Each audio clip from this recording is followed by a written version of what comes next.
नृसिंहवाडीमधील दत्त मंदिर परिसरात गेल्या अनेक दिवसांपासून एका श्वानाच्या जबड्यात लोखंडी तार अडकल्यानं तो वेदनेनं व्याकुळ झाला होता। अखेर स्थानिक प्राणीमित्रांनी धाडसानं पुढाकार घेत त्याच्या जबड्यातील तार काढून त्याला वेदनामुक्त केलं। या कार्याचं सर्वत्र कौतुक होतंय। दत्तक्षेत्र म्हणून ओळखल्या जाणाऱ्या नृसिंहवाडीत मंदिर परिसर आणि संगम भागात फिरणाऱ्या श्वानांना भाविकांकडून नियमित अन्न दिलं जातं। त्याच परिसरात एक श्वान काही दिवसांपासून फिरत होता। खाण्याच्या वेळी त्याच्या तोंडात तार अडकल्यानं तो प्रचंड त्रास सहन करत होता। वेदनेमुळे तो संगम बंधारा आणि पार्किंग परिसरात सैरावैरा पळत असल्याचं दिसत होतं।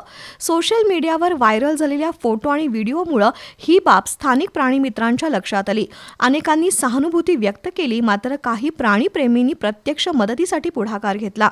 गेल्या काही दिवसांपासून त्यांनी त्या श्वानाला पकडण्याचा प्रयत्न केला, मात्र तो सतत हुलकावणी देत होता। संगम रोड परिसरात तो शांत बसलेला असताना प्राणीमित्रांनी धाडसानं त्याला पकडलं आणि त्याच्या जबड्यात अडकलेली तार यशस्वीरित्या काढली। त्यामुळे त्या श्वानानं मोकळा श्वास घेतला। या मोहिमेत अवधूत भोसले, अवधूत सुतार, मंगेश पुजारी, प्रथमेश शिंदे, शुभम पवार आणि अभिषेक वाघ यांनी विशेष परिश्रम घेतले। त्यांच्या या मानवतावादी कार्याबद्दल नागरिकांमधून त्यांचं कौतुक होतंय।